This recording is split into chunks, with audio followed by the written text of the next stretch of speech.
आज একটি গুরুত্বপূর্ণ টপিকস নিয়ে আলোচনা করব রোলস থিওরেম। তো চলো শুরু করা যাক। তো এখানে দেখো বলছে যদি এফ অফ এক্স বাস্তব অপেক্ষক এবং অপেক্ষকটি এ কমা বি ক্লোজ ইন্টারভালে এমন যে এফ অফ এক্স সন্ততা হবে ক্লোজ ইন্টারভালে, এফ অফ এক্স অবকলনযোগ্য হবে ওপেন ইন্টারভাল এবিতে, এবং স্টার্টিং পয়েন্ট এবং এন্ডিং পয়েন্টের যে ফাংশনাল ভ্যালু সেই ফাংশনাল ভ্যালু দুটো যদি সমান হয়ে যায় তাহলে সেখান থেকে আমরা বলতে পারবো যে এ ও বি এর মাঝে এমন একটা পয়েন্ট পাবো যার জন্যে F under C equal to 0 হবে। তো ব্যাপারটা কি? ব্যাপারটা হচ্ছে রোল থিওরেমের ভিতরে কি কি আছে না, রোল থিওরেমের ভিতরে একটা অপেক্ষক থাকে, মানে একটা ফাংশন থাকে, যে ফাংশনটা হচ্ছে বাস্তব অপেক্ষক হয়। বাস্তব অপেক্ষক বলতে বোঝাচ্ছে যে এই ফাংশনের ভিতরে আমরা ডোমেন থেকে যে এলিমেন্টগুলো দেব সেখান থেকে যে মানটা পাবো সেই মানটা অবশ্যই আমাদের রিয়েল নম্বর হতে হবে, অর্থাৎ তার রেঞ্জ সেট যেটা হবে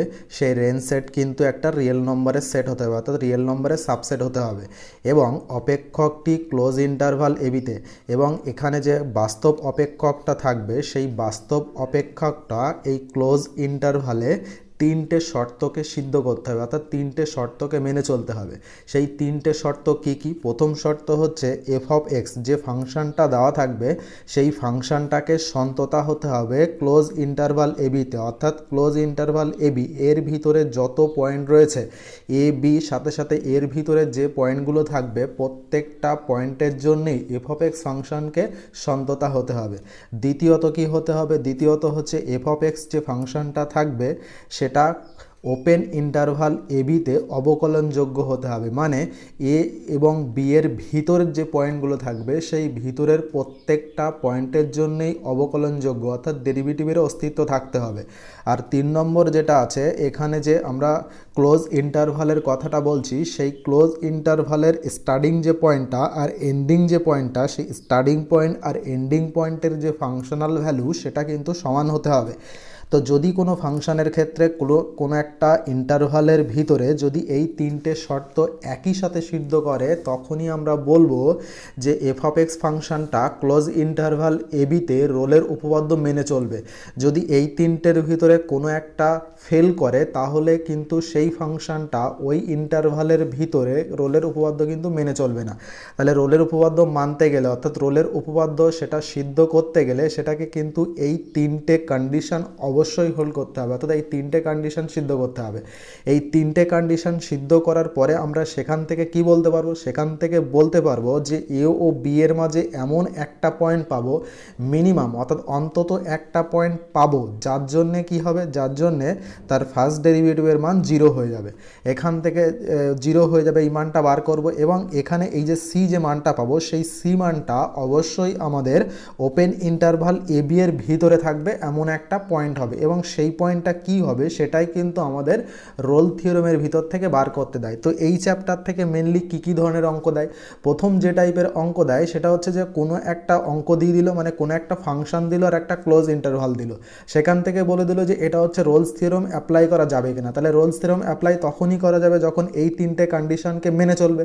তাহলে এটা আমাদেরকে চেক করতে হবে, চেক করে দেখতে হবে যে সেটা রোল থিওরেম অ্যাপ্লাই করা যাচ্ছে কিনা। যদি কোনো একটা ব্রেক করে, অর্থাৎ কোনো একটা যদি ফেল করে, তাহলে সেখানেই লিখে দেবো যে অঙ্কটা আমাদের রোল থিওরেম অ্যাপ্লাই করা যাবে না। আর যদি তিনটেই শর্তই সিদ্ধ করে তখন আমাদের কিন্তু অঙ্কটা লাস্ট পর্যন্ত করে এখানে যে সি এর মানটা পেয়েছি সেই সি এর মানটা কিন্তু বার করতে হবে।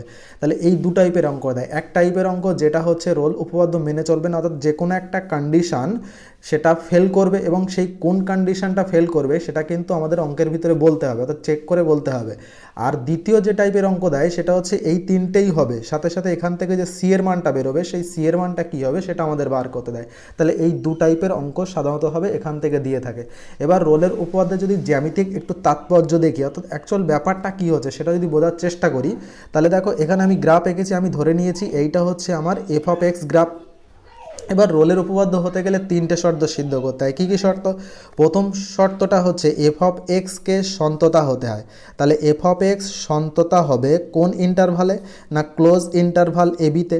আর দ্বিতীয় যে শর্তটা ছিল, দ্বিতীয় শর্তটা ছিল যে এফ অফ এক্স অবকলনযোগ্য হবে, এফ অফ এক্স অবকলনযোগ্য হবে অবকলনযোগ্য হবে ওপেন ইন্টারভাল এবিতে। আর 3 নম্বর যে শর্তটা ছিল, 3 নম্বর শর্ত ছিল যে এফ অফ এ আর এফ অফ বি এরা দুটো মান সমান দেবে। তাহলে এই ব্যাপারটাকে যদি একটা একটা করে বোঝার চেষ্টা করি গ্রাফ দিয়ে, তাহলে দেখো এখানে বলছে যে এফ অফ এক্স সন্ততা হবে এবিতে। তো আমি যদি ধরে নিই এটাই হচ্ছে আমার এফ অফ এক্স গ্রাফ, অর্থাৎ একটা রিয়েল ভ্যালুড ফাংশন, এবং এখানে কোনো একটা পয়েন্ট ধরো এক্স ইকুয়াল টু এ আছে, এখানে কোনো একটা point X equal to B আছে। তো যদি এটা হয় তাহলে এই যে এ আর বি এর মাঝখানে এ থেকে এ ধরি যদি এইটা হয়, তাহলে এখান থেকে এই পর্যন্ত এই যে গ্রাফের যে অংশটা, সেই গ্রাফের অংশটা হচ্ছে সন্ততা হচ্ছে। মানে কি দেখো এখান থেকে এই পর্যন্ত গ্রাফটা আঁকতে গেলে কোথাও কিন্তু পেন না তুলে কিন্তু আমি আঁকতে পারছি, অর্থাৎ এখান থেকে এখানে যেতে গেলে আমার কিন্তু পেন তুলতে হচ্ছে না, কোথাও কাটা ছেঁড়া নেই। তাহলে কি হবে, কাটা ছেঁড়া যদি না থাকে তাহলে এখান থেকে এই পর্যন্ত অর্থাৎ এ থেকে বি এই ক্লোজ ইন্টারভালের ভিতরে ফাংশনটা কিন্তু আমাদের সন্ততা হয়ে যাচ্ছে। দ্বিতীয়টা কি, দ্বিতীয়টা হচ্ছে যে এফ অফ এক্স অবকলনযোগ্য হবে। তো অবকলনযোগ্য হবে মানে কি, মানে দেখো যে এখানে বলে যে ওপেন ইন্টারভাল এবিতে, তো এ বিকে বাদ দিয়ে তার ভিতরের যে পয়েন্টগুলো থাকবে সেই পয়েন্টে, অর্থাৎ এখান থেকে শুরু করে এই পর্যন্ত এর ভিতরে যত পয়েন্ট আছে সব পয়েন্টে কিন্তু আমরা ট্যানজেন্ট ড্র করতে পারছি। অর্থাৎ সব পয়েন্টে যদি ট্যানজেন্ট ড্র করি তাহলে একটা না একটা আমরা স্লোপ পাবো। অর্থাৎ এখান থেকে যে কোনো ট্যানজেন্ট যদি ড্র করি তাহলে সেই ট্যানজেন্টের কিন্তু একটা স্লোপ পেয়ে যাবো। অর্থাৎ স্লোপ পাবো মানে এফ অফ এক্সটা আমাদের অবকলনযোগ্য হবে। কোন ইন্টারভালে, না ওপেন ইন্টারভালের ভিতরে। তারপরে 3 নম্বর যে কন্ডিশনটা ছিল সেটা হচ্ছে এফ অফ এ আর এফ অফ বি সমান হবে। তো এফ অফ এ বলতে কোনটা, না এখান থেকে এই যে লেন্থটা, এই লেন্থটা হচ্ছে এফ অফ এ, আর এখান থেকে এই যে লেন্থটা, এই লেন্থটা হচ্ছে এফ অফ বি। তো এই দুটো লেন্থ হচ্ছে আমাদের সমান হতে হবে। তো দেখো এখান থেকে লেন্থ দুটো কিন্তু দেখে বোঝা যাচ্ছে যে লেন্থ দুটো অবশ্যই সমান হচ্ছে। তাহলে 3 নম্বর কন্ডিশনটাও স্যাটিসফাই করলো। তাহলে এখান থেকে আমরা কি বলতে পারি, যে রোলের উপপাদ্য আমরা প্রযোজ্য করতে পারি। অর্থাৎ রোলের উপপাদ্য আমরা রোলের উপপাদ্য এটা মেনে চলবে। তাহলে রোলের উপপাদ্য যদি মানে, তাহলে রোলের উপপাদ্য মানলে কি হবে, মানলে এই এ এবং বি এর মাঝখানে এমন একটা পয়েন্ট পাবো যার জন্যে F one dash C equal to 0 হয়ে যাবে। তো দেখো এখানে কোনো একটা পয়েন্ট যদি সি হয়, সাপোজ আমি ধরে নিলাম এখানে কোনো একটা পয়েন্ট সি, তাহলে এই সি পয়েন্টের সোজাসুজি আমি যদি গ্রাফে একটা ট্যানজেন্ট ড্র করি, তো দেখো এখানে যদি একটা ট্যানজেন্ট ড্র করি তাহলে এই যে ট্যানজেন্টটা পাচ্ছি, এই ট্যানজেন্টটা মানে কি এফ ওয়ান ড্যাশ সি এটা। তো এই এফ ওয়ান ড্যাশ সি এর মান কিন্তু 0 হয়ে যাবে। কারণ কেন 0 হবে, এই এফ ওয়ান ড্যাশ সি এর মান 0 হবে এই জন্যেই, কারণ এই সরলরেখার সমান্তরাল হচ্ছে। তাহলে এর প্রবণতা কি হবে, এর প্রবণতা হচ্ছে আমাদের 0 হয়ে যাবে, কারণ এক্স অ্যাক্সিসের সমান্তরাল যে কোনো সরলরেখার প্রবণতা কী হয়, প্রবণতা 0 হয়ে যায়। তার মানে কি ডিওয়াই ডিএক্স 0 হয়ে যাবে। তাহলে সেখান থেকে এফ ওয়ান ড্যাশ সি 0 করে সেখান থেকে কিন্তু আমরা সি এর মানটা বার করতে পারি। তাহলে এখান থেকে যে সি এর মানটা পাবো সেই সিটা কিন্তু অবশ্যই এটা ক্লোজ ইন্টারভাল এ থেকে বি এর মাঝখানে থাকবে।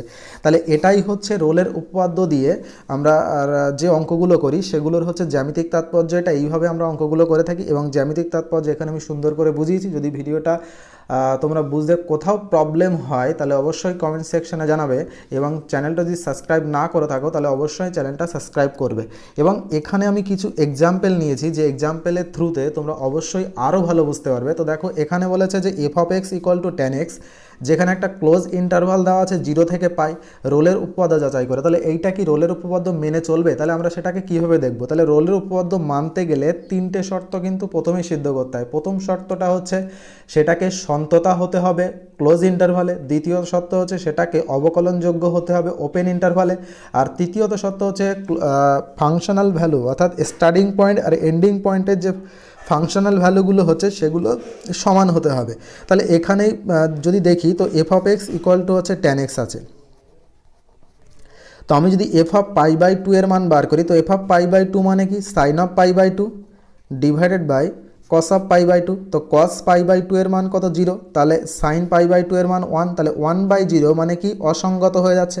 তাহলে অসঙ্গত হচ্ছে মানে এই যে ট্যান এক্সের যদি আমি গ্রাফ আঁকি, তাহলে ট্যান এক্সের গ্রাফ আঁকলে পাই বাই 2 বিন্দুতে এটা কিন্তু ছিঁড়ে যাবে বলতে সেখানে কোনো অংশই থাকবে না। তার মানে যদি আমি দেখি যে x equal to pi by 2তে f of x equal to tan x, এটা কিন্তু সন্ততা নয়, অর্থাৎ অসন্তত হচ্ছে। তাহলে অসন্তত হচ্ছে মানে আমাদের রোলের যে প্রথম শর্তটা ছিল সেই শর্তটা কিন্তু সিদ্ধ করছে না। তো প্রথম শর্ত যদি সিদ্ধ না করে তাহলে সেখান থেকে বলে দেবো যে রোলের উপপাদ্য যাচাই করা যাবে না। তাহলে রোলের রোলের উপপাদ্য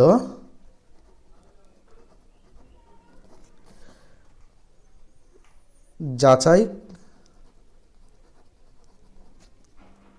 বা রোলের উপপাদ্য সিদ্ধ করলো না, রোলের উপপাদ্য সিদ্ধ করবে না। ঠিক আছে, তাহলে রোলের উপপাদ্য সিদ্ধ করলো না কেন? কারণ প্রথম যে আমাদের এটা ছিল সেই প্রথম পয়েন্টটাই কিন্তু মেনে চলছে না, অর্থাৎ প্রথম শর্তটাই মানছে না। তো প্রথম শর্তটা মানছে না মানে এখান থেকে আমরা বলে দিতে পারি যে রোলের উপপাদ্য মেনে চলবে না।